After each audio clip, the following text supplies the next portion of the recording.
Kimetsu no Yaiba, a series I've been keeping my eye on since its anime was announced.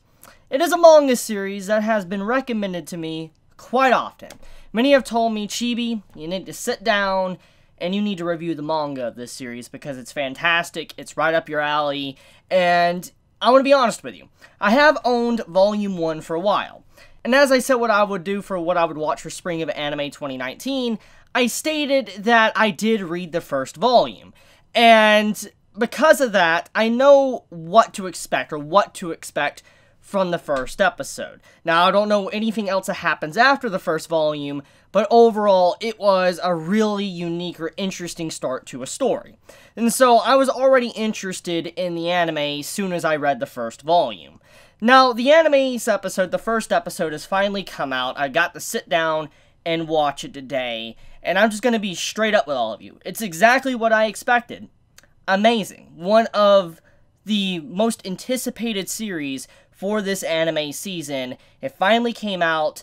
Episode 1 is here, and it's by Studio Ufotable. Now, just to give some background information to who Studio Ufotable is, if you are unaware, Studio Ufotable is a studio very well known for Fate Zero, Fate Stay Night Unlimited Blade Works, Fate Stay Night Heaven's Feel. They are very well known for those iconic series. And the reason why many know Studio Ufotable from these series is usually because of the beautiful art quality or animation. Sometimes their CGI can be a little bit questionable, but overall, when it comes to Studio Ufotable, they do insane work for their series. And so when it was discovered that, Kimetsu no Yaiba was going to be getting animated by Studio Ufotable, it piqued my interest because it's very different from what they normally do. And once again, more background information, Studio Ufotable, they're usually a type of company that usually picks up game anime adaptations. Like, they usually pick up anime that's from a game. Like, if we look at the Tales, anime that was made from them, or the Fate series, they always make anime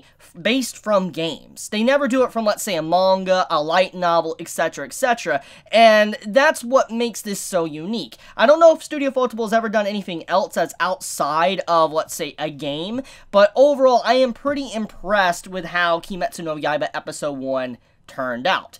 Now, okay, so many of you are probably wondering, now I know it's Studio Ufotable, what's it about, is it worth my time? Well, obviously it is. I think if you are someone that loves, let's say, the genres here, if you like shonen, action, you like emotional story, tragedy, you like demons, like yokai, then I think you're probably going to like this series. Those are all the different types of genres to this. I don't know if this is going to have romance or not, but I do know for a fact that it is like a shonen, or it is a shonen, and it will have some themes very similar to that, but it doesn't mean just because it's a shonen that's going to be stereotypical like everything else. It does have its own unique, attributes about it that really stand out. For instance, the whole entire beginning of this, series, like the first episode, is very different from what you would normally expect. It honestly, if there's anything I have to compare it to, it slightly reminds me of Blue Exorcist. If you have ever watched or read Blue Exorcist, you know kind of how the first episode started. It's very similar to that, and I'm not going to go any further in case you have not watched the episode. Before I get into spoilers, though, a quick little summary of this,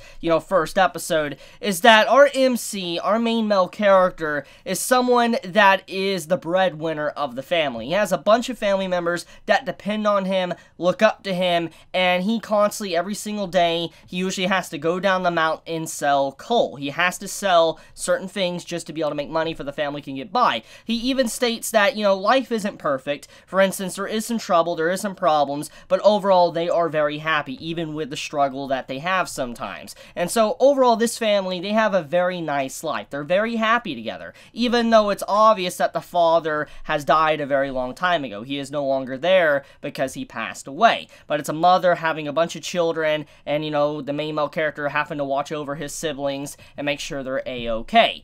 Well, fast forward a little bit throughout the episode, basically, this is where the demon aspect comes in, and his entire family is eradicated besides his sister. And because of this, he's just like, they're all dead, what can I do? He's just overwhelmed by grief itself because he lost his entire family in just a single night, and you know, he just saw them and they were just gone as soon as he arrived back after going down the mountain. It's pretty tragic. And so seeing how he loses everyone and then he sticks or tries so hard to try to make sure that his sister can still be alive, even if she looks very different, she acts like a demon or a zombie, she isn't someone that, you know, he wants to put down. He still believes deep down that she can be saved. And that's kind of like this struggle he had towards the later half of the episode. It's a really good first episode. I think in terms of its themes, it's, you know, it does have some similarities to other series I've watched, but it does have things that make it stand out, and I think many are going to be very interested in, because when you look at the second half of the episode and seeing how the MC was willing to lay down his life just to be able to save his sister, that was a big moment there. Like, that really showed his mentality as an MC, because, like, let's analyze that final moment with the axe. See, when he was running up to the dude that obviously is a demon hunter that is way above our MC in every single way, and you can kind of look at that conversation that the demon hunter was kind of giving him training, like training wheels, helping him out, trying him to what he's missing or what he needs to get better at. And so when you see how he tries to go in, the MC rushes in, he slings a rock at this man to distract him, and then he slings another rock, and while he's doing that, he slings an axe to hit him after the MC's already struck. It says a lot about his character. He's someone that is willing to throw down his life just for the sake of his sister, but it's not that. It's on the borderline of crazy, because he knew in that moment that he wasn't going to be able to defeat the dude, but he was willing to die just for the axe could potentially hit the dude after he hit the ground and died. That's kind of scary. It shows, like I said, the mentality of the MC, that he's willing to go that far to be able to save his sister, save someone that he actually cares about. It's kind of scary, and it shows that he's not a stereotypical MC that you see often. If I had to say any character that kind of sticks out to me that's very similar to that would be willing to just do something that drastic, Gon. Gon at the beginning of Hunter x Hunter is kind of similar in that regard.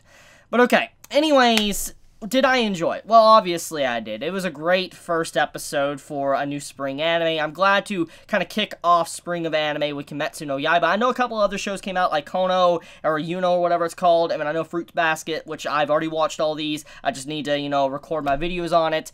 But it's been a really interesting start to this anime season, and I'm glad Kimetsu is something that's coming out this season, because there was a lot of holes left after the last season. There's quite a few series that ended. Like, I mean, let's think about Slime that ended. Let's think about Mob Psycho. So I'm kind of glad that we have Kimetsu that can kind of, you know, balance the scale a little bit and give us quality week after week. Now, I don't know how many episodes this series is going to be. I don't know if it's going to be, you know, let's say 24 episodes, 25 episodes, or if it's going to be 12 or 13 episodes.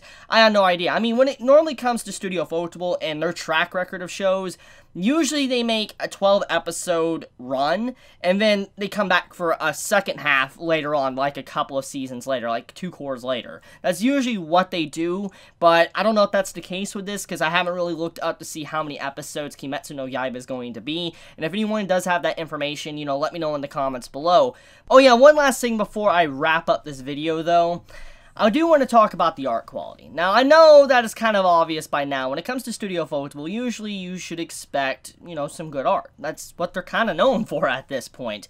And I gotta say, I really love the art design for the anime. It's very reminiscent of the manga, obviously, but it's just it seems like Studio Ufotable is trying something a little bit different this time around than their normal art style they do. Usually the anime adaptations they make have a very similar design in terms of, let's say, Fate Zero's animation and art, and, you know, Fate Stay Night. Usually the art style looks very similar, but it's very different for, you know, this series. They didn't try to really change the character structure, the facial structure, or anything like that, which I think many that are manga readers are going to really appreciate, but I'm just surprised, because usually, like I said, Studio Ufotable, they change character designs a little bit to kind of fit in with their style, but they didn't really do that. But even then, though, they really have a good way of just showcasing the beauty of this series through the art of this first episode, and I think many are going to just fall in love with the art alone. Which, by the way, on the other side, I would like to talk about the music. I think one of the best things about this episode, besides obviously the story and stuff,